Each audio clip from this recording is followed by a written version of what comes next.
मेरे भाइयों, ये जिंदगी मुख्तसर है, हम सब मौत की तरफ चलते चले जा रहे हैं। और मोमिन से दुनिया का रसिया नहीं होता, दुनिया का मुतलाशी नहीं होता। मेरे नबी पाक सल्लल्लाहु अलैहि वसल्लम ने एक जगह फरागत हासिल की है। वुजू करने के लिए सरकार ने 12-13 कदम दूर पानी के पास जाना है, मगर हुजूर ने रास्ते में तयम्मुम फरमाया। तयम्मुम समझते हो? जब पानी ना हो तब किया जाता है, मगर पानी है फिर भी हुजूर ने किया। हजरत अब्बास अर्ज करते हैं, अल्लाह के रसूल, ये हिकमत समझ नहीं आई। मेरे नबी पाक पानी मौजूद है, फिर भी आप सरकारे दो आलम, आप फिर भी मेरे आका करीम आपने तयम्मुम फरमाया। उस पानी तक पहुंचने से पहले हुजूर को ये भी खबर है मैं कब मरूंगा, आप मरेंगे, मगर हुजूर की आंखों में आंसू आए और फरमाया, चचा मुझे उस पानी तक पहुंचने की उम्मीद नहीं है और अपने रब की बारगाह में मैं बेवुजू हाजिर नहीं होना चाहता। मगर आज का नौजवान गंदी आंखों से तस्वीर देख के मरना चाहता है। आज का मुसलमान अपने रब को नाराज करके ही दुनिया से जाना चाहता है। मेरे दोस्तों, मेरे भाइयों, ये कोई जिंदगी नहीं है कि सुबह को उठे फिर पूरी खाया पिया सो गए।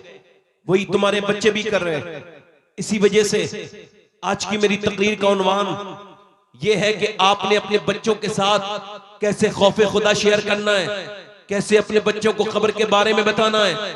अपनी बीबी बच्चों के साथ कब्र की बातें किया करो, इससे डरने की बात नहीं है। मौला अली फरमाते हैं, अगर कब्र को याद करोगे, मौत को याद करोगे, मौत तब भी आएगी, और अगर नहीं करोगे ये तब भी आएगी। फरमाते अगर याद करोगे तो आसान होके आएगी, याद नहीं करोगे तो जलील करके मरोगे, जलील होके मरोगे। मेरी तकरीर वो बिल्कुल ना सुने जिनको ये लगता है कि उनको मरना नहीं है। नहीं, जो अपना जहन ये बना के पहले ही बैठा हो कि नहीं मुझे अभी 20 साल के बाद मरना है, खुदा की कसम मेरी तकरीर का कोई असर उसके ऊपर नहीं होना। क्योंकि मेरे नबी फरमाते हर नमाज को आखिरी समझ के पढ़ो। अब मेरी तरफ देखिए, गौर कीजिए।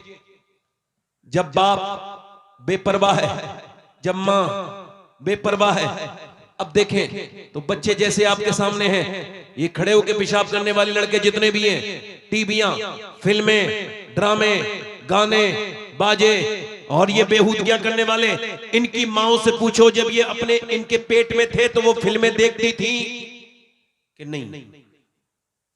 कहां चले भाई, कहां जा रहे हो? ए भैया जरा ये इनमें से मेरी तरफ मुखातब कर देना एक साहब को, ये जो जा रहे हैं। भाई कहां जा रहे हो?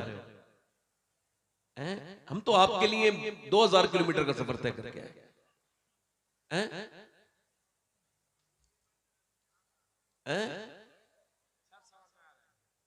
मेरी बात समझ में नहीं आ रही आपको?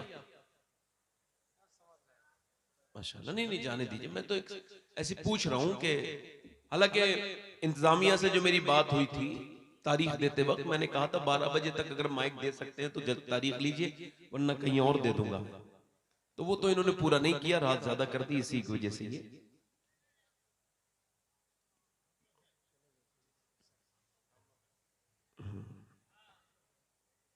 मैंने आप लोगों के बारे में तो कुछ कहा ही नहीं, मगर ये कि और कोई साहब जाना चाहते हो तो वो चले जाएं। हम लोग तो फालतू लोग हैं, हमें कोई काम धंधा भी नहीं है भाई। देखो आप लोग रात में यहाँ क्या करोगे बैठ के, कुछ मिल रहा है यहाँ पे? अब ऐसी हंसी मजाक मैं भी कर लूं आपसे, थोड़ी बहुत मजाक करूं, थोड़ी बहुत मजाक का तो वक्त है ना ये। नहीं, मजाक करनी चाहिए हम लोगों को, थोड़ी बहुत हंसी मजाक कर दूं, थोड़ी इधर उधर की सुना दूं, फिर मैं देखूं मेरी टाइम हो गया, फिर मैं निकल लूं, है ना? ये तो करना चाहिए मुझे। तो इसका मैंने आपसे कहा भाई थोड़ा सा इसका इको और गूंज कम कर दें, गूंज कम करें, आवाज साफ कर दें। अब फिर गुजारिश कर रहा हूं आप लोगों में से जो लोग जाना चाहते हैं वो जल्दी चले जाएं। बीच में से कोई उठेगा तो मुझे अच्छा नहीं लगेगा, मैं उसे रोक तो नहीं पाऊंगा। मेरे जैसे आदमी की तकरीर करानी हो तो बिल्कुल 11 बजे माइक दे दो, कर लूंगा तकरीर। 12 बजे के बाद मैं जबरदस्ती करता हूं, अपनी तबीयत पर जबर करके करता हूं। मेरा दिल कह रहा होता है मैं उल्टी सीधी बातें करूं, मगर फिर मैं तकरीर करता हूं मिजाज के खिलाफ। और फिर जब लोग सुनते नहीं है, एक दो लोग उठने लगते हैं, तो फिर मेरा जो अंदर से एकाग्रता जो है मेरी, जो मेरा रिदम है, वो टूटने लगता है और फिर मैं तकरीर नहीं कर पाता। अब साहब में से आप में से कोई जाना चाहता हो चले जाओ। तो मैं अर्ज कर रहा था आपसे, मेरे भाई मेरी बहनें बैठी कसीर तादाद में, चलिए उनको नियत करके सुना देता हूं कि हमारी जिंदगियां और हमारे बच्चों की जिंदगियां सब ऐसा लगता नहीं कि हमने कोई प्लानिंग की है। हम अपने बच्चों को खौफ खुदा देना चाहते हैं या हुजूर की मोहब्बत देना चाहते हैं, नहीं, लगता ही नहीं। कोई 150 साल पहले तकरीबन लाहौर में कुछ अच्छे बच्चों के अच्छे नंबर आए, वो बेहतरीन टॉपर बने। उम्र उनकी 5-6 साल के दरमियान है। 5 बच्चे अच्छे नंबरों से पास हुए। मैनेजमेंट जो है उसने मशवरा किया कि हम इन बच्चों को पढ़ाएंगे, क्योंकि कौम की अमानत है। ये बच्चे अच्छे ज़हीन हैं और अमीरों के बच्चों के नंबर तो नहीं आते, गरीबों के बच्चे ही मेहनत करते हैं। कहा जो बच्चे बताओ बेटा क्या बनना चाहते हो, अपनी अपनी विशेष बताओ, अपनी अपनी ड्रीम्स, अपने अपने ख्वाब बयान करो, जो भी तुम बनना चाहते हो हम तुमको पढ़ाएंगे। मैनेजमेंट तुम्हारा पूरा खर्चा उठाएगा। बताओ तुम अगर अफोर्ड नहीं करते हम पढ़ाएंगे, बताओ क्या बनना चाहते हो। तो एक बच्चा खड़ा हुआ, कहने लगा मैं डॉक्टर बनना चाहता हूं। एक खड़ा हुआ मैं इंजीनियर बनना चाहता हूं।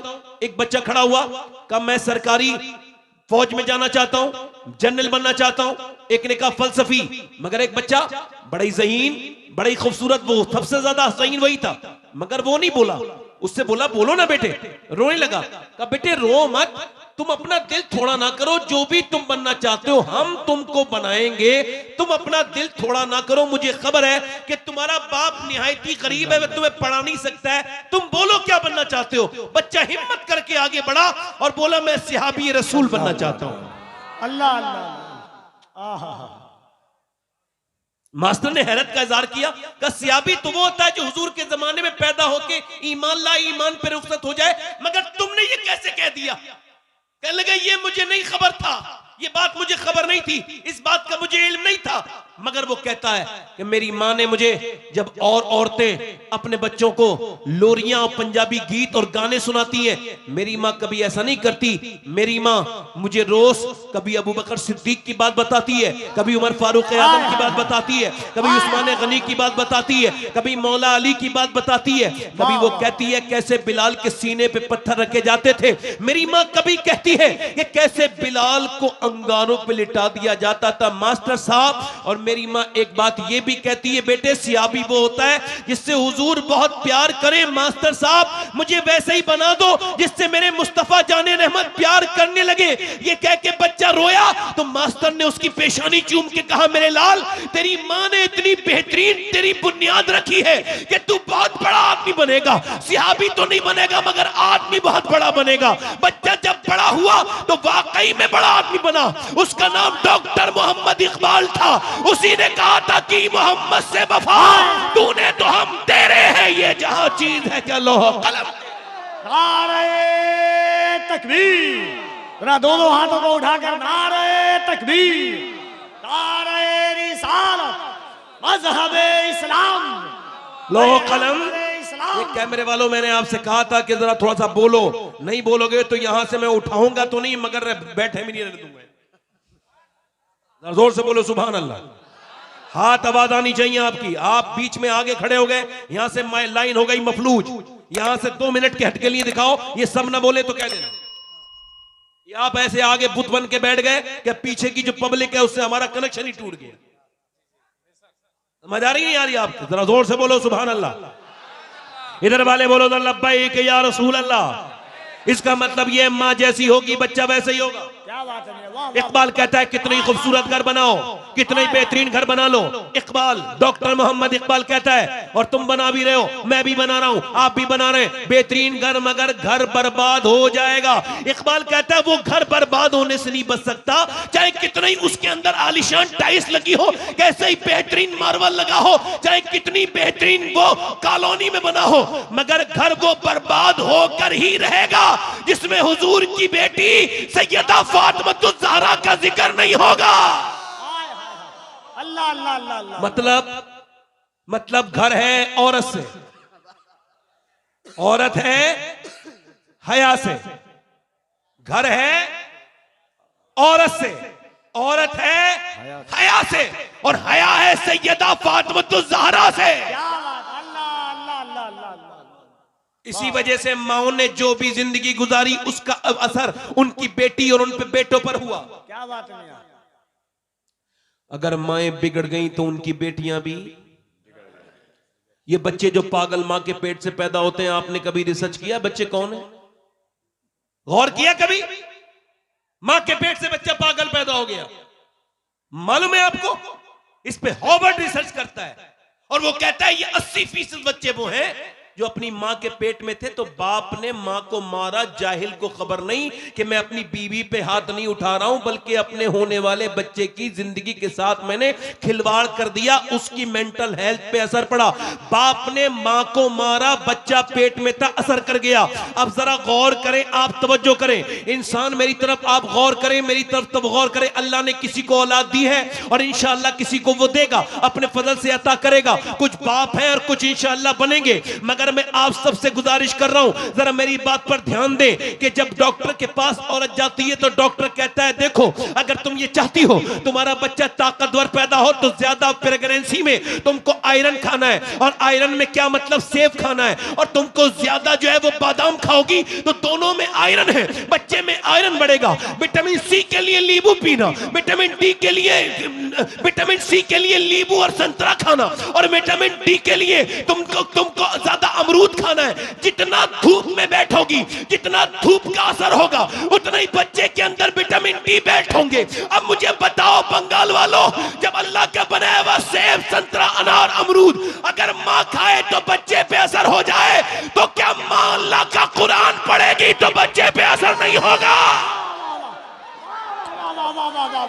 नारे तकबीर, नारे रिसालत, उनसे हजरत दाता महबूब शाह। वाह वाह वाह वाह वाह वाह वाह। अब बाप गाली बक रहा है तो बेटा भी गाली बकेगा, बाप बदतमीज है तो बेटा भी बदतमीज है, बाप बंगाली बोलता है तो बेटा भी बंगाली बोलता है। क्या बात है मियां, क्या बात है। वाह वाह। बाप अगर कुरान पढ़ेगा तो बेटा कुरान पढ़ेगा। हाय हाय हाय हाय हाय। बाप बंगाली बोलेगा बेटा बंगाली बोलेगा, हाय हाय बाप तमिल बोलेगा बेटा तमिल बोलेगा, हाय। बाप मलयालम बोलेगा माँ मलयालम बोलेगी बेटा मलयालम बोलेगा, माँ और बाप उड़िया बोलेंगे बेटा उड़िया बोलेगा। माँ अगर कुरान पढ़ेगी तो बेटा हुसैन इब्ने अली बनेगा। वाह वाह वाह वाह वाह वाह वाह वाह। अल्लाह अकबर। वाह क्या कहना है। ये हल्के से मारेंगे। वाह वाह वाह। क्या बात, वाह वाह वाह वाह वाह। अरे बच्चा माँ के ऊपर जाता है, बाप तो चला गया कमाने, मगर माँ बैठे बैठे गीबत करे, मैं बैठे बैठे ड्रामे देखे, माँ मैं बैठे बैठे। माँ के पास सब चीजों के लिए वक्त है मगर अल्लाह का कुरान पढ़ने के लिए वक्त हाय। घरों में बरकतें मियाँ लोग क्या लेके आएंगे, उनके घरों में तो खुद बरकतें नहीं है। बरकत उसके घर में है जिसके घर में दीन है। क्या बात, हाय हाय हाय हाय। अल्लाह अल्लाह अल्लाह। अरे जिसके घर तावीज की हराम वाली कमाई है उसके घर में बरकत है, जिसने लोगों से झूठ बोल बोल के पैसा कमाया उसके घर में बरकत है। कुरान तो कोई पढ़ता ही नहीं। मैं अच्छे मियाओं को नहीं कहता हूं, बुरे मियाओं को कहता हूं। कोई अच्छा बुरा मान जाए तो इसका मतलब चोर की दाढ़ी में तिनका है। हाय हाय हाय हाय। क्या इशारा है मियां। वाह वाह वाह वाह वाह वाह वाह। इसका मतलब यह है कि मेरी बहनें मेरी बेटियां। एक जगह मैं गया तो एक साहब बोले मेरे घर में जादू है, जरा देख लो। जब मैं कहा तुझे पता ही है तो मुझसे क्या दिखवा रहा। और फिर मेरे पास तो वो मीटर ही नहीं है जिसमें मैं देख सकूं कि जादू कैसे होता है कैसे नहीं होता है। भाई मैं जाहिल आदमी, इस मामले में जानता ही नहीं कुछ। भाई इतना मुझे तालीम ही नहीं कि कैसे देखूं मैं जादू करा हुआ तेरे घर की दीवारों के सूंघ के, तो ये कुत्ते का काम कैसे देखूं बता। मुझसे बोला साहब कि वो, मैं क्या मैं खाना खाने आया हूं तुम्हारे घर, उतना काम करो और चलो। कहेगा नहीं, उसकी बीवी ने भेज दिए तावीज, ये फला हजरत की फला खान का गए फला फला फला फला फला तावीज फला का। हमारे घर में कोई फर्क नहीं पड़ा। मैं खाना खाने के बाद बोला जरा ये क्या रखा है, कहले कुरान। मैंने कहा उठाओ, कुरान शरीफ उठाया, उसके ऊपर धूल जमी हुई थी, गर्द।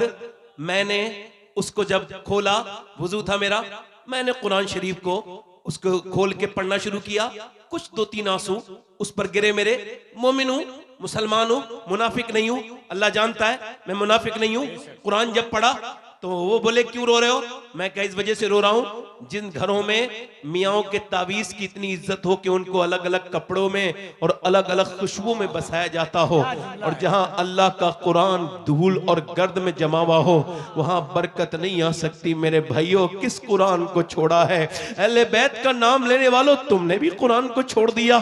तुम्हें तो नहीं छोड़ना चाहिए था, अहले बैत ने तो तुमको कुरान ही तो दिया था। हुसैन ने करबला के मैदान में सर कटाने के बाद कहा था, ओ मेरे मानने वालों, मेरा सर कट गया फिर भी कुरान मुझे याद है। हाय हाय हाय, वाह वाह वाह वाह वाह, नारे तकबीर, नारे रिसालत, नारे हैदरी, नारे हैदरी। जरा दोनों हाथों को उठाए जिसे करबला वालों से मोहब्बत है, अली के बेटे के नाम पर दोनों हाथों को उठाए। नारे तकबीर, नारे रिसालत, अज़मते कुरान से, रिफाते कुरान से, शाने कुरान से, आदे कुरान से, नारे तकबीर। तुम्हारी बेटियों ने ये क्या किया है? एक तरफ हुसैन का सर नेज़े पर है, लाशों पर घोड़े दौड़ रहे हैं करबला के मैदान में, और एक तरफ कुरान की तिलावत की आवाज आ रही है। अंदर जब किसी ने जाकर के देखा, औरत ने, कि अंदर ये कौन है जो कुरान पढ़ रहा है, तो अंदर जाके देखा कि फातिमा की पोती कुरान पढ़ रही थी।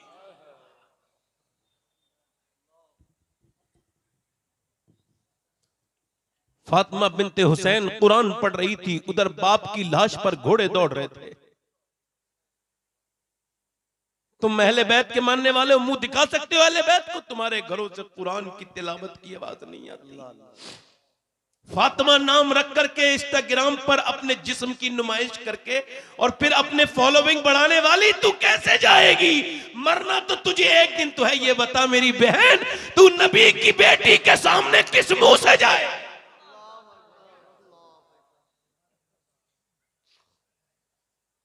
लोग ऐसे हम मुझसे उम्मीद रखते हैं कि मैं अल्लाह का शुक्र है किसी भी वक्त में किसी भी सूरत में सैयदना गौसुल आजम के करम से तकरीर कर सकता हूं, मगर मेरा दिल नहीं कहता अब उस तरफ जाने का।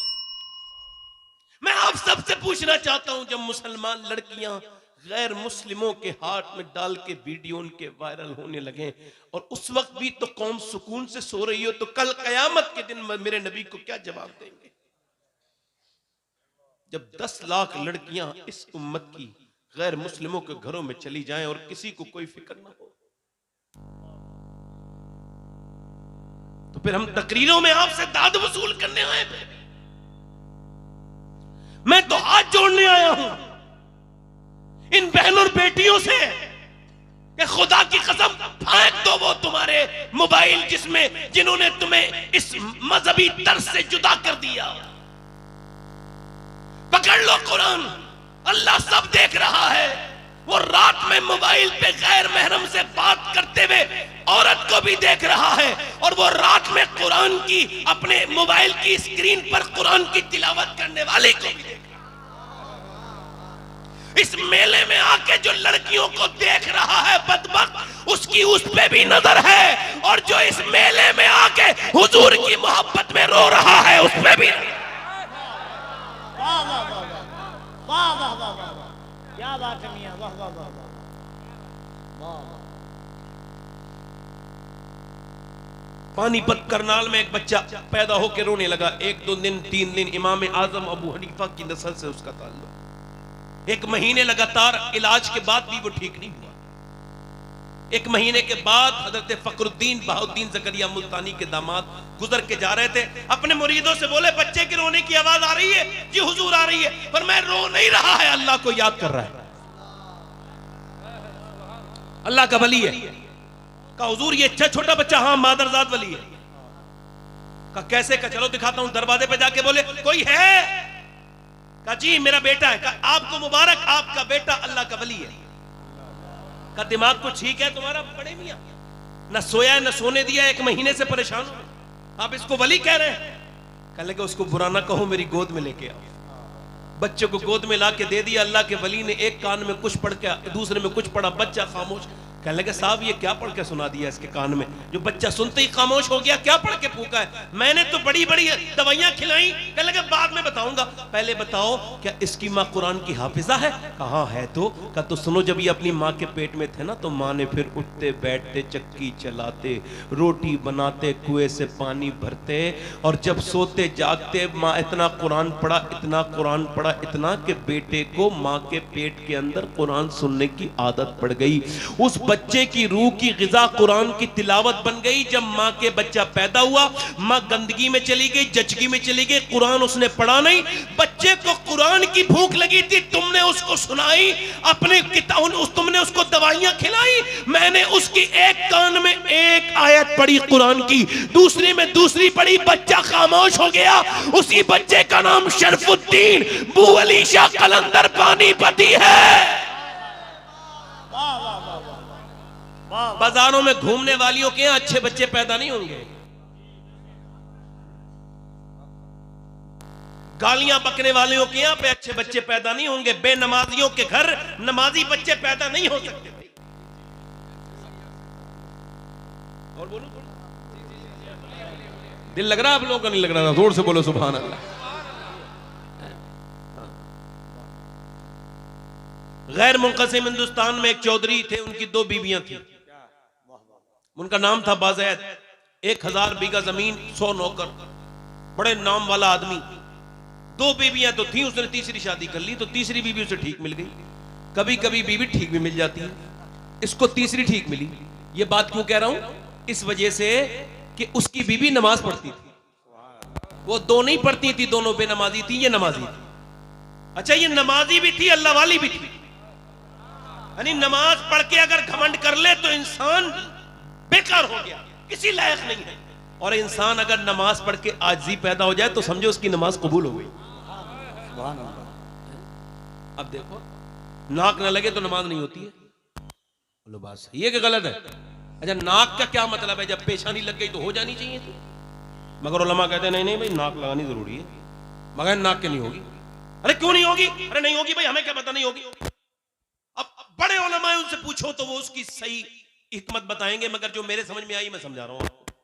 बड़े उलमा बताएंगे, मैं तो छोटा मोटा आदमी बता रहा हूं आपको। मेरे समझ में ये आया कि नाक का मतलब है इज्जत। किसी की नाक कटी भी नहीं होती, फिर भी कहते हैं फलां की नाक कट गई, फलां ने नाक कटा दी। किसी की नाक बहुत बड़ी भी नहीं होती, फिर भी कहते हैं बड़ी नाक वाला है। इसका मतलब है नाक है इज्जत की अलामत।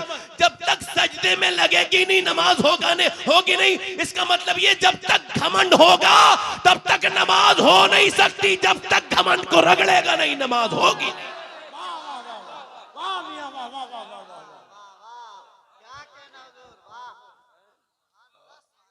ये जो मोबाइल है ना, मोबाइल, ये इतनी बड़ी बीमारी है कि आदमी बाथरूम तक में लेके जा रहा है इसको। हाँ, और अगर यही हाल रहा तो अगले 10 साल में हर घर में एक पागल होगा, जिसे स्मैक की तरह इसकी आदत पड़ गई होगी मोबाइल की। हाँ, कैम्ब्रिज यूनिवर्सिटी ने यह कहा है कि जो औरतें अपने बच्चों को मोबाइल देती हैं रोते वक्त, वो उनको मोबाइल नहीं दे रही हैं, ड्रग्स दे रही हैं, जहर दे रही हैं। इसका बदला वो आगे चल के देख लेंगे और बच्चे पागल हो भी रहे। इतनी बड़ी बीमारी है कि मैंने देखा स्टेज तक पे लोग छोड़ते नहीं, फेसबुक चला रहे होते हैं, उधर हुजूर का जिक्र हो रहा होता है। ये एक बार मने तो इनको पता चलेगा कितना नेक काम करके आए। समझ आ रही नहीं? हाँ, तवज्जो है कि नहीं? अब उसकी जो औरत है वो है नेक, इधर देखो, वो है नेक। अब उसने सोचा कि मुझे यार यहां कोई नमाज नहीं पढ़ता, ना उसकी बीवियां नमाज पढ़े, ना नौकर नमाज पढ़े, ना शोहर नमाज पढ़े। दम घुटने लगा। उसके घर में सब नमाज पढ़ते थे, नमाज का माहौल था, मगर उसने कोई ताने नहीं दिए, तरकीब लगाई, दिमाग लगाया।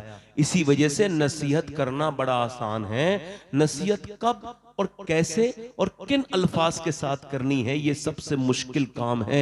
इसी वजह से नसीहत करके इंसान को, कुछ ऐसे नसीहत करने वाले उनको खुद को नसीहत की जरूरत है, दूसरों को नसीहतें करते हैं, मामले बिगाड़ देते हैं, बहुत ज्यादा गुस्सा करते हैं, घमंड करते हैं, फिर वो करते हैं, इसी वजह से मामले बिगड़ जाते हैं। उसने कोई घमंड नहीं किया, उसने कोई झगड़ा भी नहीं किया अपनी और सौतनों से लड़ती कि तुम तो नमाज नहीं पढ़ती, मैं नमाज पढ़ती हूँ, झगड़ा करती नहीं करती। मगर नहीं, उसने दिमाग लगाया, नमाजी। उसने सोचा जब तक चौधरी नमाज नहीं पढ़ेगा और बच्चों वो लोग भी नमाजी नहीं बन सकते। तो चौधरी दूध पीता था, रात को दूध लेके जाता तो नौकर, उसने कहा तुम लोग दूध लेके नहीं जाओगे, मैं लेके जाऊंगी। दिमाग लगाया और दूध को बेहतरीन तरीके से गर्म किया, उसमें बादाम शदाम अच्छे से किशमिश में डाली, मुनक्के, और उसके बाद उसमें दूध में डाला उसने गुड़ शुड़, और फिर लेकर के गई संभाल के, लीजिए चौधरी साहब, लीजिए दूध पीजिए। कहा मेरी नौकर लेके आता था दूध, तुम क्यों लेके आई हो? मेरी बीवियां कभी नहीं ले आई, आप क्यों लेके आई? चौधरान हो, तुम क्यों लेके आई हो? कह लगे हुजूर मेरा ज्यादा हक बनता है आपकी खिदमत करने का, उस नौकर से ज्यादा आप लीजिए ना, दूध पीजिए।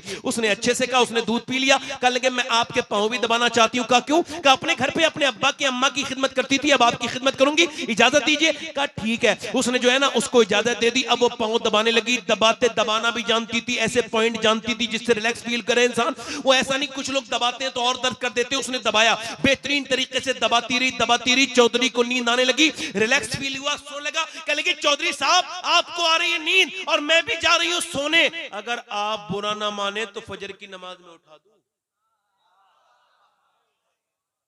एक औरत बिगड़ी हुई आ जाए तो घर बिगाड़ दे।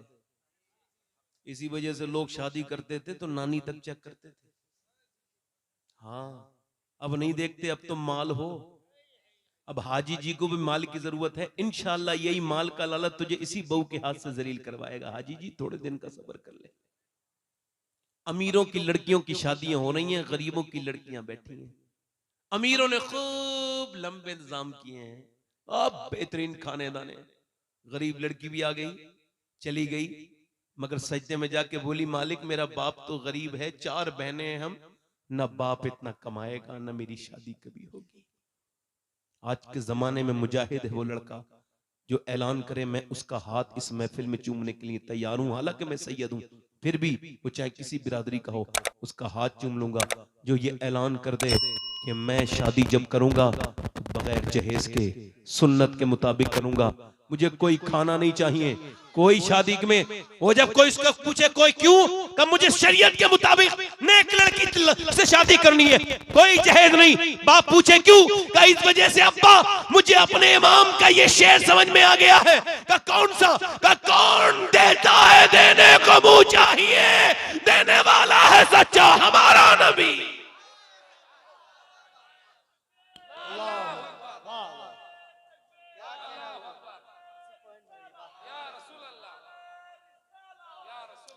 नानी देखते थे पहले लोग, क्या देखते थे?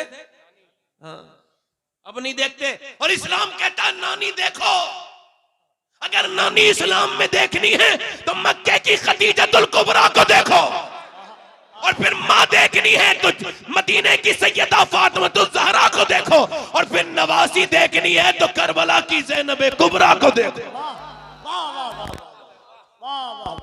वो उसी सैयदा खातून जन्नत की कनीज औरत, उसने कहा नमाज के लिए उठा दूं। तो चौधरी ने पहले तो थोड़ी देर देखा, फिर एक तो चौधरी, दूसरा मर्द। भाई चौधरी भी घमंडी होते हैं और मर्द तो उससे ज्यादा घमंडी होते हैं। भाई मर्द 100 किलोमीटर सफर करके आएगा, चाइना से आ जाएगा, अमेरिका से, मगर घर आके बीवी से कहेगा पानी दो।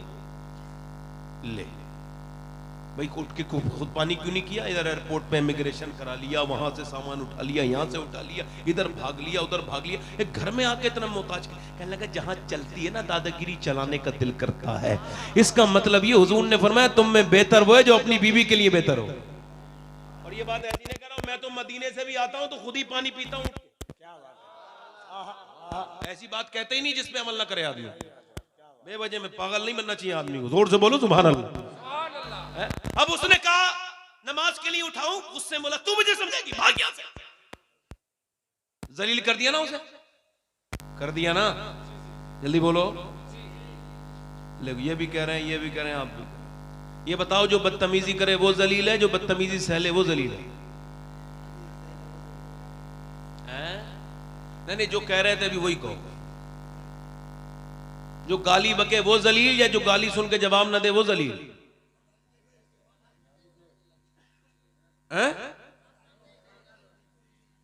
अच्छा, जो गाली देने वाला जलील है या गाली सुनने वाला? सुनने वाला। माशाअल्लाह। मैं समझ ऑर्डर पे लाए हो आप, ऐसे दरियाफ्त नहीं होते आप जैसे लोग। बिल्कुल सही कह रहे हैं। ये इस हिंदुस्तान में, इस बर्रे सगीर में यही जिहालत है कि बदतमीजी जो करे वो जो है ना, वो उस इज्जत वाला नहीं। नहीं, खुदा की कसम, इज्जत वाला वो है जो सब्र करे, जो अल्लाह के कुरान पे अमल करे। क्योंकि अल्लाह ने इज्जत उसे नहीं दी जो गाली बकता है। उस अबू जहल को अल्लाह ने इज्जत नहीं दी। अल्लाह ने उस अबू बकर सिद्दीक को इज्जतें दी हैं जो गाली सुन के जवाब नहीं देता है।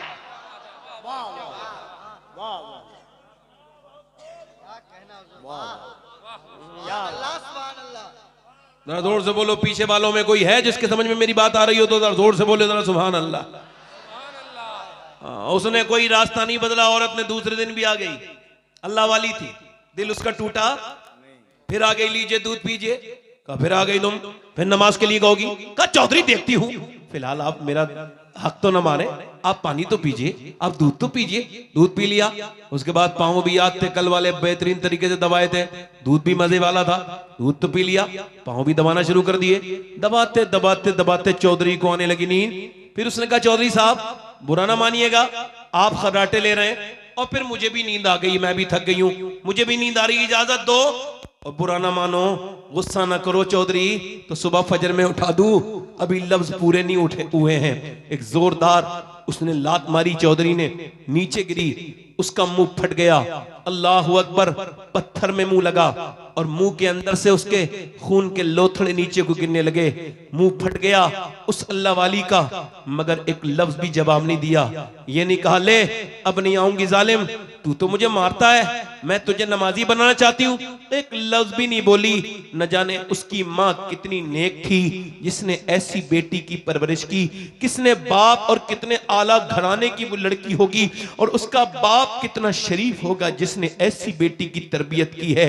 एक लफ्ज भी नहीं बोली, चली गई, आती रही, जाती रही, गालियां धक्के खाती रही। कई हफ्तों के बाद चौधरी ने कहा ये बता, चौधरी की बेटी है, जब से आई है गालियां खा रही है, मैं तुझे लाते मारता हूं और फिर भी तू ये नमाज के लिए मुझसे बार बार कहती, तुझे क्या लालच है? रो के बोली चौधरी और कोई लालच नहीं, बात यह मैं नमक हराम नहीं हूं, नमक हलाल हूं।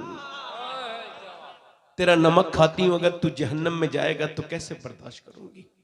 मेरे नबी फरमाते हैं जब बेनमाजी मरेगा, और ये हुजूर फरमा रहे हैं, इस पे शक करने वाला मुसलमान बेनमाजी जब मरेगा तो इतनी प्यास लगेगी सातों समंदर का पानी पी ले, उसकी प्यास नहीं बुझ सकती। जो अपने रब के सामने नहीं झुकता, ओ चौधरी बेनमाजी कयामत के दिन फिरौन और नमरूद के साथ खड़ा होगा।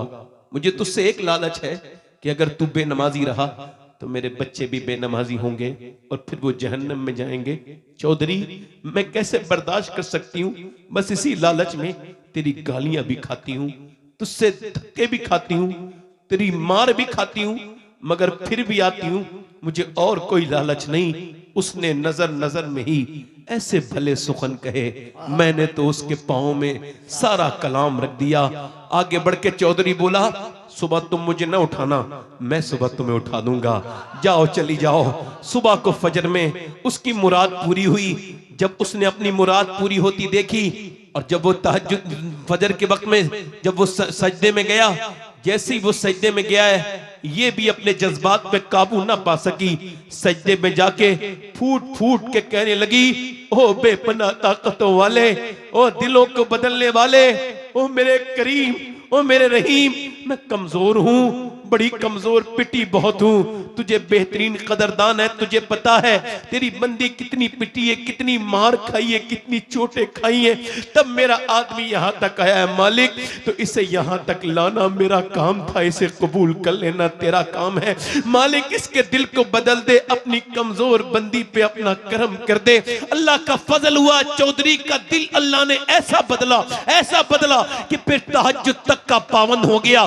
बेहतरीन मस्जिद अपने घर के दालान में बनवाई, जो आज भी आलीशान मस्जिद है। और सुनो, उसके बाद उसके 100 नौकर, नमाजी, बीबियां, बच्चे, पूरे इलाके में चौधरी की वजह से नमाज की लहर दौड़ गई।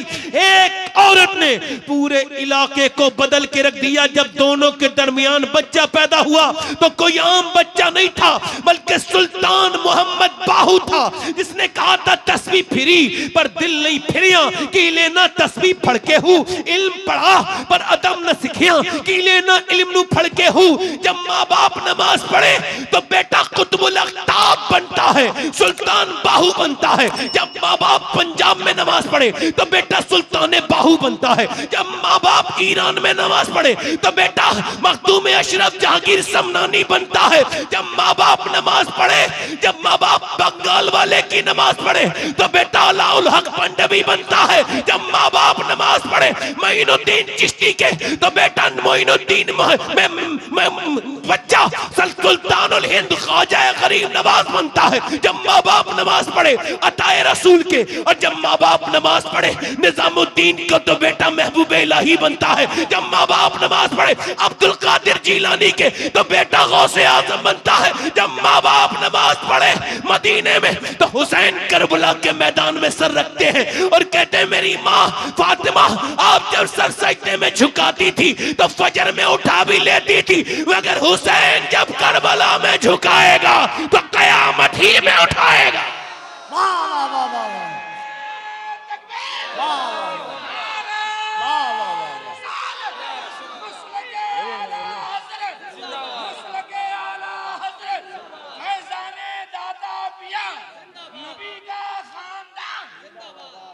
वाह वाह वाह वाह, क्या बात है मियां अल्लाह। कहाँ गई वो मेरी माएं, मेरी बेटियां, मेरी बहनें।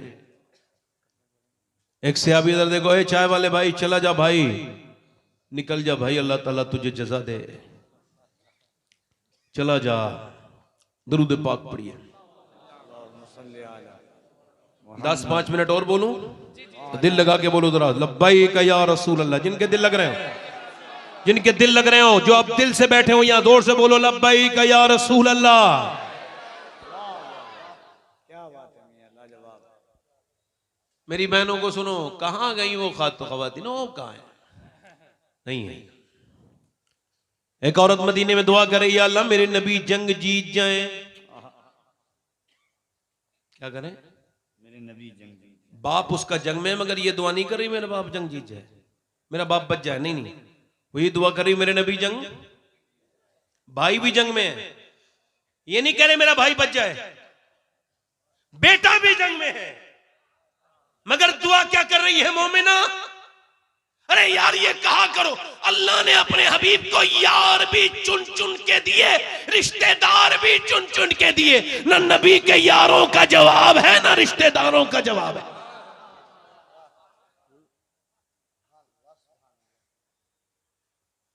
किसी ने आकर के कहा हुजूर तो जंग जीत गए मगर तेरा बाप शहीद हो गया। अल्लाह, जब बाप जिसका मर गया हो उसको ही पता होता है बाप क्या है, जिसका जिंदा हो उसको नहीं पता होता। मल्ला कह रहा हूं उसको एहसास नहीं हो सकता, हाँ जिसका बाप ना हो उसको एहसास होता है। 25 साल हो गए, 25 साल मेरे वालिद को इस दुनिया से गए हुए।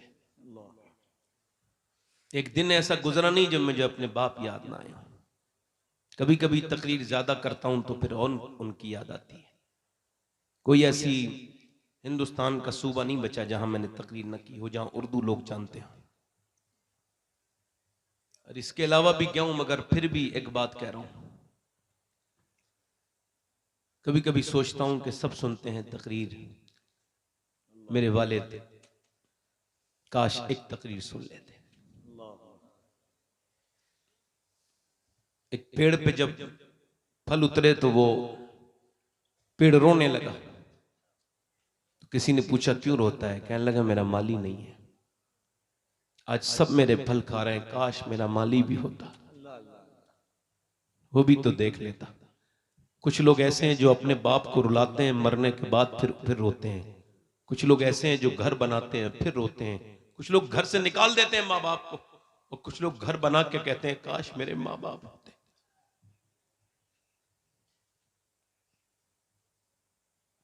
अगर आप ये कहो कि कफील अंबर साहब आशिक रसूल नहीं है तो आपके ईमान पे कोई फर्क नहीं पड़ेगा। ये आखिरी तकरीर का हिस्सा है, अब घूमना फिरना नहीं, हिलना जुलना नहीं। मेरी तकरीर बड़े ध्यान से सुन लो।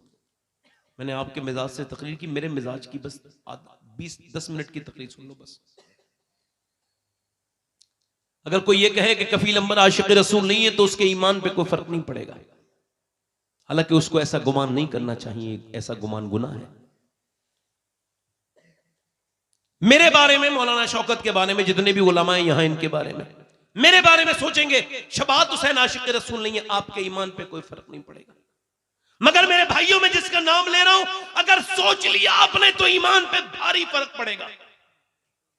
हुजूर ने फरमाया मेरा एक आशिक है उवैस करनी, उसने मुझे कभी देखा नहीं। बकरी चराता है वो हुजूर का आशिक, कपड़ों पे उसके पैमद लगे हैं, टाट का लिबास पहनता है वो हुजूर का आशिक।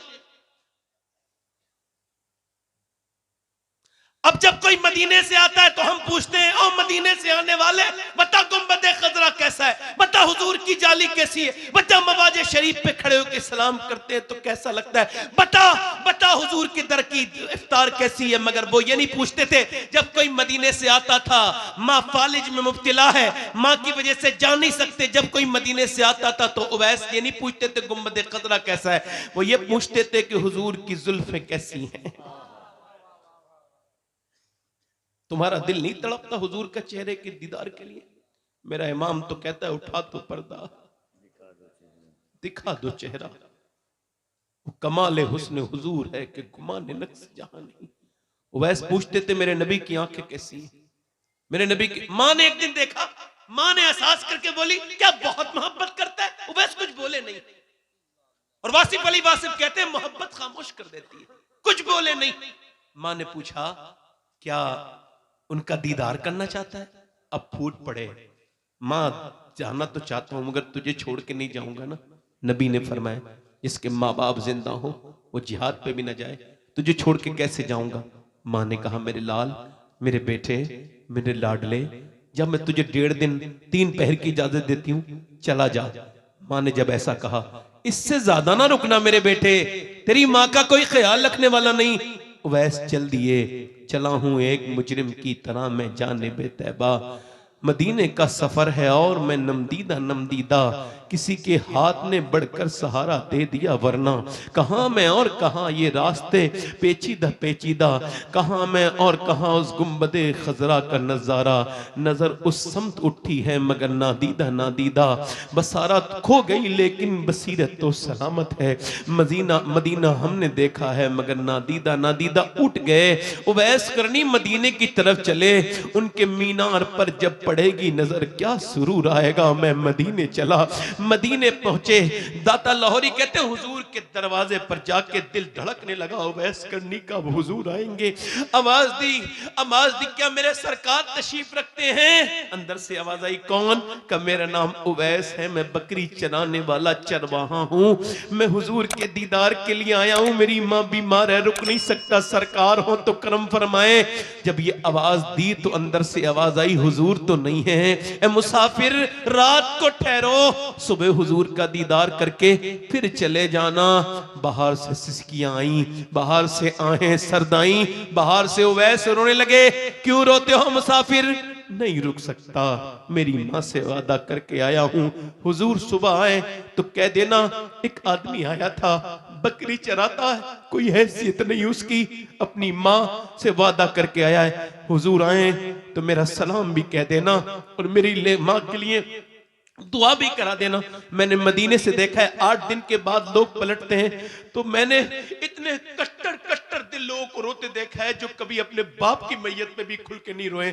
उन्हें मैंने मदीने से रुखसती पे रोते देखा है। जब ताज शरिया गए थे उनको वापस भेज दिया गया था मक्के से, तो कहा था दागे फुरकते तैबा कल्ब मुझमें हिल जाता, काश गुंबदे खजरा देखने को मिल जाता। फुरकते मदीना ने वो दिए मुझे सदमे, कोह पर अगर पड़ते कोह भी तो हिल जाता। ये तो एक आशिक रसूल जो के बरेली के आशिक है, उनका दर्द है। मुझे बताओ उस उवैस करनी के दर्द का हाल क्या होगा, जिसने जिंदगी में हुजूर से कितना प्यार किया, कितना वापस जा रहे हैं, किस मुंह से गए होंगे, किस दिल से गए होंगे, कौन से दिल से उठे होंगे। उठकर तो आ गए हैं तेरी बज़्म से, मगर कुछ दिल ही जानता है कि किस दिल से आए हैं। फिर के गली गली तबाह, ठोकरे सबकी खाए क्यों या रसूल अल्लाह। दिल को जो अक्ल दे खुदा तेरी गली से जाए क्यों। बार न थे हबीब को पालते ही गरीब को, रोए जो अब नसीब को कहो कि चैन गवाए क्यों।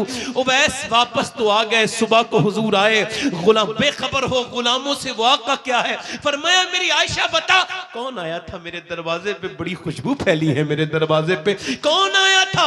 अर्ज़ की हुजूर कोई उवैस नाम का माँ बाप का फरमा बरदार, माँ उसकी बीमार फालिज में मुब्तला, आपके दीदार के लिए आया मगर रोता हुआ वापस गया। ये कह गया मेरी माँ का कोई ख्याल रखने वाला नहीं है। हुजूर उसकी आंखें बड़ी मोटी मोटी हो गई थी रोते रोते। उसने कहा था जब सरकार आए तो अर्ज कर देना एक गुलाम आपकी बारगाह में आप सलाम अपनी माँ का सलाम कह के गया है। हुजूर ने फरमाया मेरा मिंबर लगाओ। हुजूर की चश्मा ने करम बरसने लगी, मेरा मिंबर लगाओ। फरमाया मेरे सिहाबा मेरा एक आशिक है, उसने मुझे कभी देखा नहीं, उसका नाम उवैस है। जब तुम्हें अली वो मिले तो वो माँ का फरमा बरदार है। अली तुम उससे दुआ कराना, उमर तुम उससे दुआ कराना, अल्लाह उसकी दुआएं कबूल करता है। कयामत के दिन जब वो जन्नत में जाएगा अल्लाह फरमाएगा ठहर जा, वो ठहरेगा। उवैस अल्लाह फरमाएगा उधर इशारा कर जहन्नमियों को, तेरी वजह से जहन्नमी जन्नती बनाऊंगा।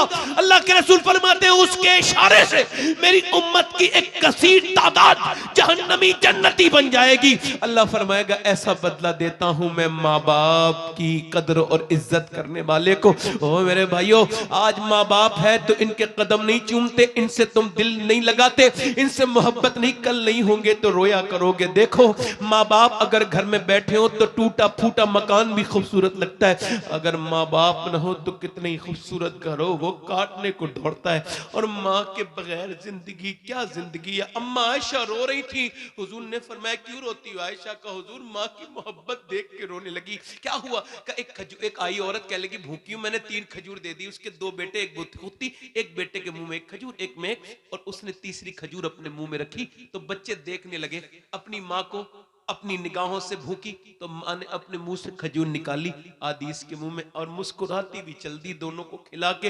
हुजूर में यही देख के रोने लगी माँ कितना प्यार करती है। एक माँ है जो 4-4 बच्चों की फरमाइश पूरी करती है। एक माँ है जब वो बूढ़ी हो जाए उसकी कब्र की ठंडी मिट्टी से जाके रोगे तो क्या फायदा होगा। जीते जी उसके कदमों से चिपट के रो, कभी माँ के सर पे हाथ रखवा के उसका हाथ चूम के रो। वरना जिसकी माँ नहीं है ना उससे पूछो माँ क्या है। माँ माँ है, माँ के बगैर जिंदगी कोई जिंदगी नहीं। दीवारें छोटी होती थी लेकिन पर्दा होता था, ताले की इजाजत से पहले सिर्फ भरोसा होता था। जब तक माथा चूम के रुखसत करने वाली जिंदा थी दरवाजे के बाहर तक मुंह में लुकमा होता था। कभी बाप उस दिन नहीं मरता है जिस दिन बेटा, बाप की मौत आती उस दिन मरता है जब बेटा उससे बदतमीजी करता है। मेरे भाइयों अपने बाप को इज्जतें दो, अपने दोस्तों से ज्यादा अपने बाप को अहमियत दो। माँ बाप की दुआएं कितनी कबूल होती हैं मुझे कोई खबर नहीं, कौन से पीर साहब की दुआ कितनी कबूल होती है कोई गारंटी नहीं, मगर मेरे नबी फरमाते हैं, मेरे नबी जब माँ बाप दुआएं करते हैं तो ऐसे लगती हैं जैसे नबियों की दुआएं उम्मती के हक में लगती हैं। कभी तुम सफर पे जाना और मेरी बात याद रखना, फिर माँ से दुआएं ले लेना, इंशाअल्लाह ना कामयाब नहीं लौटोगे, कामयाब लौटोगे। वो औरत दुआ कर रही है अल्लाह मेरे नबी जंग क्या कर रही है, दुआ आखिरी बात सुन लो, क्या कर रही है? जंग जीत। किसी ने कहा हुजूर जंग जीत गए, तेरा बाप शहीद हो गया। ध्यान से सुनना नौजवान, तेरा बाप, तेरा भाई और तेरा बेटा था, तीनों शहीद हो गए। 3 मौतों का गम है, दिल फट गया, औरत है, निकली पर्दे में है। किसी ने कहा देखो चल के बाप की जनाजे पे जाएगी, बेटे को देखेगी, नहीं नहीं माँ है माँ। जवान बेटे का जनाजा पढ़ा है, पहले बेटे को देखेगी, मगर न बाप के पास गई, न बेटे न भाई, वो तो उधर गई जिधर हुजूर थे, पीछे खड़ी हो गई ऊँटनी के।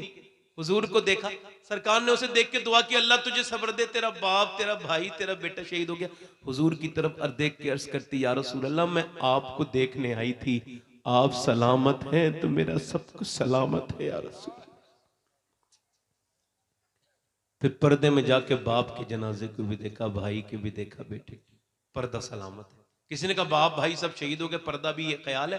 कह लगी इस्लाम के लिए शहीद हुए हैं, मेरा अभी पर्दा तो जिंदा है, मेरे बाप ने तो इसी इस्लाम के लिए शहादत दी है, मैं उस पर अमल नहीं करूंगी बेटे की शहादत पे। अब ये तो कमी हमें मिलता ही नहीं।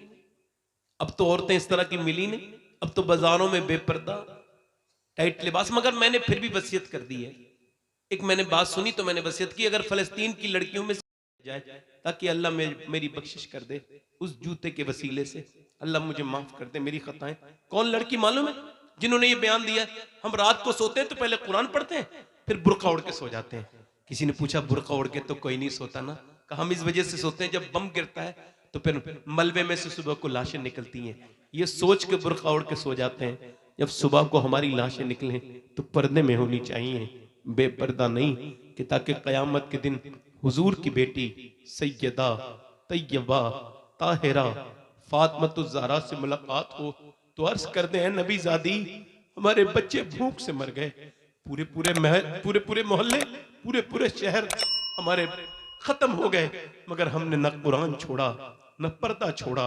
मेरी बहनों मेरी बेटियों, तुम काश मैं अपनी बहनों से बात करता, उनको बताता, उनके कदमों में बैठ के उनसे ये कहता कि तुम उस अंग्रेज औरत के साथ जहन्नम में नहीं जाओगी जिसने तुम्हें फिटिंग का लिबास पहनाना शुरू कर दिया, जिसकी नकल करके तुमको तो खातून जन्नत के साथ जन्नत में जाना है। हुजूर की बेटी हुजूर के 6 महीने के बाद दुनिया से विसाल कर गई है, सैयदा फातिमा। उम्र कितनी है? 26-27 साल, बस यही इतनी उम्र है, इससे ज्यादा नहीं, इतनी तकरीबन। हुजूर की बेटी 6 महीने तक मुस्कुराई नहीं हुजूर के विसाल के बाद। कितने महीने तक? और हुजूर की तुरबत पे कब्र पे जाती थी, मिट्टी उठाती थी और सूंघती थी, हजरत अली को देती थी, लो अली जरा आप भी इस तुरबत की मिट्टी को सूंघो, मेरे अब्बा की मिट्टी में वो खुशबू है तुरबत में, जो इसे सूंघेगा कभी मुश्क की खुशबू भी अच्छी नहीं लगेगी। मगर आज 6 महीने के बाद आज मुस्कुरा रही है। हजरत अली ने कहा क्या हुआ, तबीयत कुछ ठीक है? नहीं आज मेरा इंतकाल हो जाएगा। कहा कैसे पता? कहा आज मैंने अपने अब्बा को ख्वाब में देखा। मैंने पूछा अब्बा क्या तलाश कर रहे हैं? ख्वाब में कुछ ढूंढ रहे थे मेरे वालिद। मैंने कहा क्या तलाश कर रहे हैं? तो फरमाया फातिमा मैं तुझे ढूंढ रहा हूं मेरी बेटी, तुझे ढूंढ रहा हूं। इसका मतलब यह है कि आज मैं दुनिया से चली जाऊंगी, आपसे गुजारिश है जी, मैं एक इंसान हूं, कोई कमी रह गई हो, कभी कोई तकलीफ पहुंची हो इस जिंदगी के सफर में, तो ए अली आप फातिमा को माफ कर दें।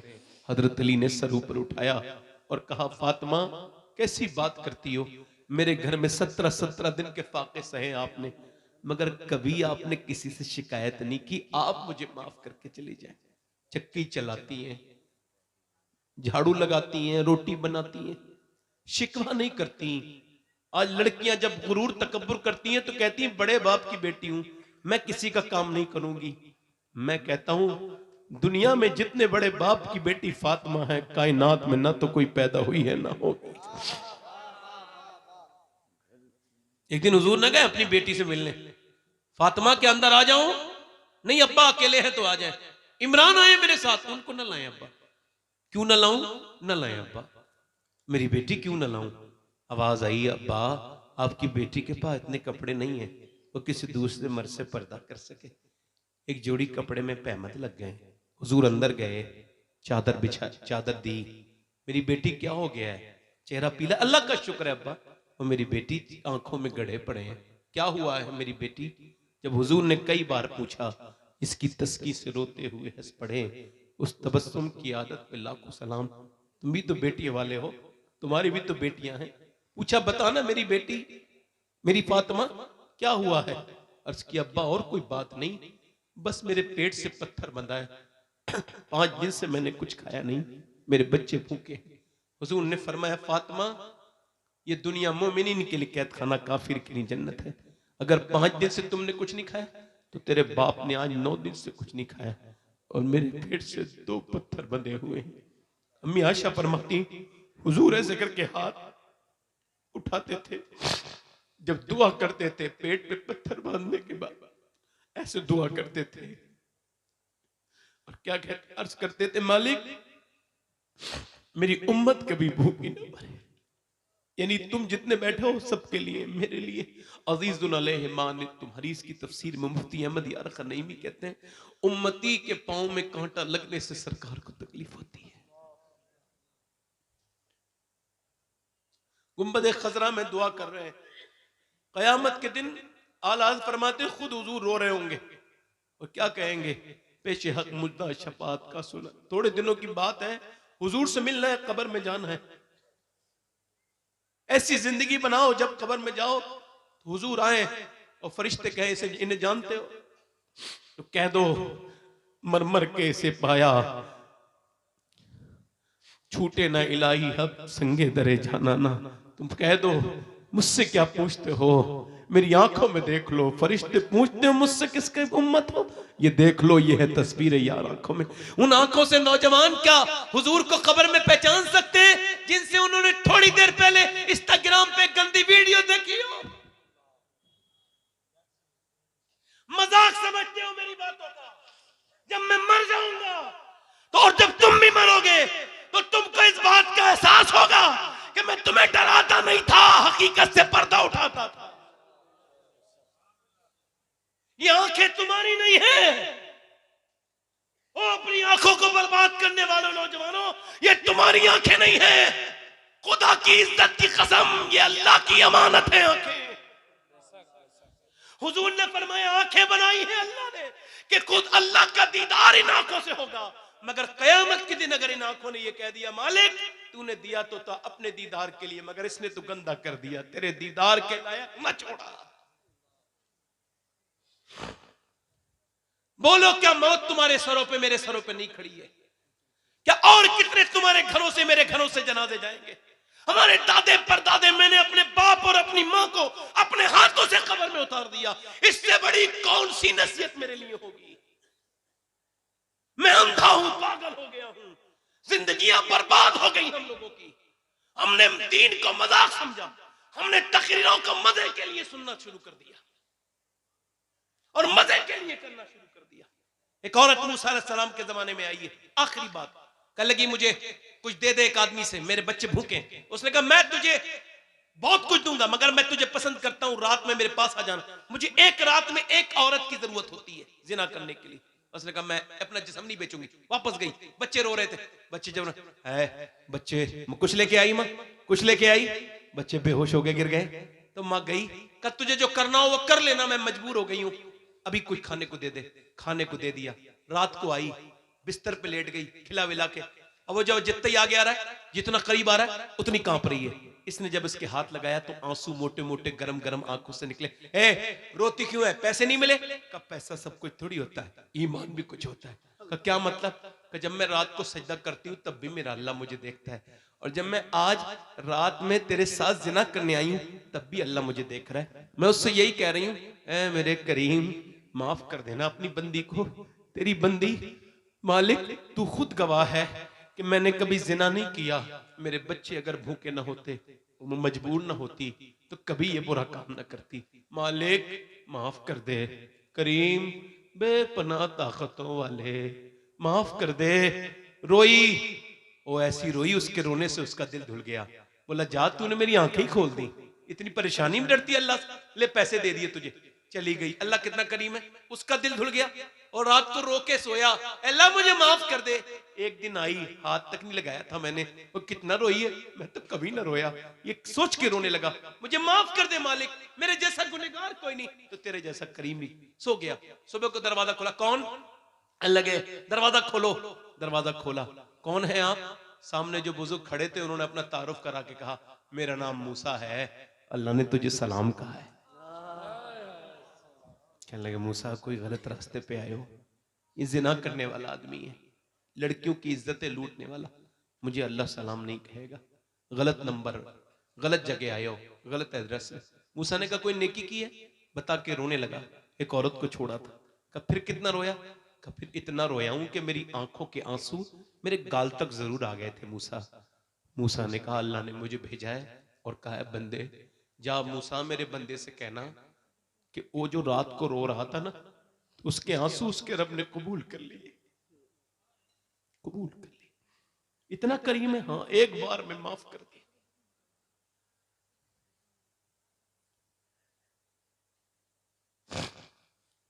एक बार में इतने बड़े गुनाह, हाँ। अल्लाह फरमाता है कितने ही बड़े गुनहगार है तू, मगर मरने से पहले इतना रो ले कि तेरी आंख का आंसू ढलक के तेरी दाढ़ी तक आ जाए, सारे गुनाह माफ कर दूंगा।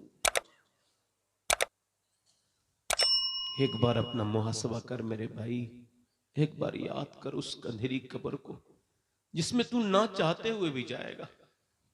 ऊपर मिट्टी डाल के आ जाएंगे। हमने अपने रिश्तेदारों की मिट्टी नहीं डाली है, हमारे रिश्तेदार भी हमारे ऊपर मिट्टी डालेंगे। बस ये तकरीर क्या करूं मैं। हाथ उठा के बताओ कितने लोग ऐसे हैं जो हुजूर के नाम पे जान दे दोगे? दोनों हाथ उठा के बताओ पूरे मजमे में, नीचे हाथ कर लो। उलमा से मेरी गुजारिश नहीं है, वो तो उनका, तो मैं आवाम से कह रहा हूं, हाथ उठा के एक बार और बताओ हुजूर के नाम पे जान देना। जान देने की बात नहीं है, यहां इम्तिहान का मामला। नीचे हाथ कर ले। जो जान दे सकता है कुछ भी कर सकता है ना हुजूर के नाम पे। तो कितने लोग ऐसे हैं जो आज से नबी के नाम पे जान भी दे देंगे और आज से पूरी दाढ़ी भी रखा लेंगे? इस महफिल में जरा खड़े हो जाएं, खड़े हो जाएं, यहां आ जाएं, यहां बाहर निकल के आ जाएं। वो नौजवान जो दाढ़ी रखाएं यहां आ जाएं।